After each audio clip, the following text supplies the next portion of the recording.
Hello everyone, I'm Kirtana from group number 329. Today I'm going to talk about our project CodeGenie. CodeGenie is nothing but an AI-driven code assistant. It helps in real-time code suggestions. Like as the user starts typing, it would understand the context and give suitable code snippets. It helps in auto completions, like sometimes when we suddenly stuck in between, then it would help us. It is smoothly integrated with the VS Code intelligence and helps the users. It helps in bug detection and optimization. Like if a user types three inner for loops, then it would suggest a more optimized version, which has less complexity. It supports multiple languages like Python, C++, Java, etc. So the basic prompt would be a user would be giving a prompt like hash sort an array, then it would give the Python code for sorting of an array. The business problems which are addressed here are time saving, improves the productivity and debugging efficiency. Like instead of learning the syntax and practicing it, CodeGenie would help the user in detecting the appropriate code. Then which in turn improves the productivity of the user as well as the company, and also helps in debugging. For example, if a user wants to know the SQL query, SQL syntax to insert or something, then instead of searching in the Chrome, CodeGenie would automatically suggest him this. The typical users are software developers, data scientists, and AI/ML engineers. For software developers, it would help in auto completion, real-time code suggestion, etc. For data scientists, they're usually used for data pre-processing. Instead of typing the whole code by their own, if they type hash data clean, then it would give the appropriate code. For AI ML engineers can use a lot to develop their AI models. Next comes the user roles and interaction. The main users are the developers. They can directly interact with the extension and give prompts in the form of hash sort an array, or else the code itself would be a prompt for the AI model.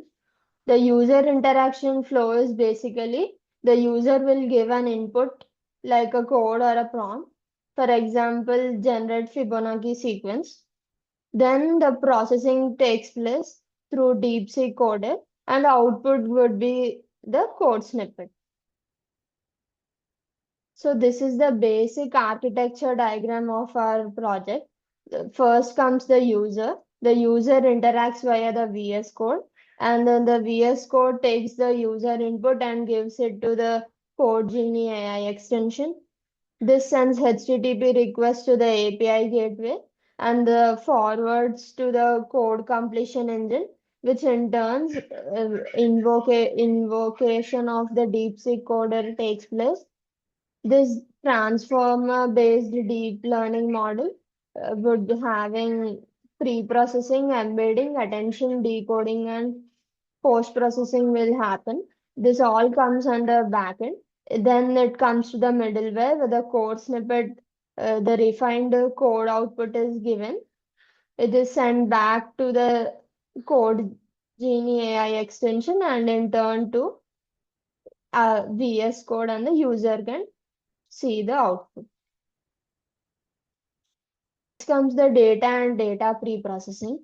The data which we have used here is, as we are using DeepSeek coder of 6.7 billion model. The open source, it is learned from the open source repositories like GitHub, Stack Overflow, Hugging Face, and whatnot. The data pre-processing is firstly verification, then validation and normalization. In verification, it ensures that the code snippets are valid or not, ensuring valid code snippets. Then, in validation, it checks for the correctness. For example, we are using an SQL query, then it checks if the column exists or even it exists or not. Then the normalization, where it formats the output. Next, the tech stack which we are using is for front-end VS Code, as it is a VS Code extension. So we will be using VS Code extension API. And the backend, we are using Fast API, as it is a API which is more compatible for AI models. We chose this, and it is more faster when compared to other APIs. The model which we are using is DeepSeek Coder, which would be running on RTX 4090 GPU for fast interface. The model server is Olama, which is efficient LLM server to run and manage AI models locally. For deployment, it's run locally on the developer's machine using Olama. And in future, we may give the option of cloud-based deployment also. Thank you.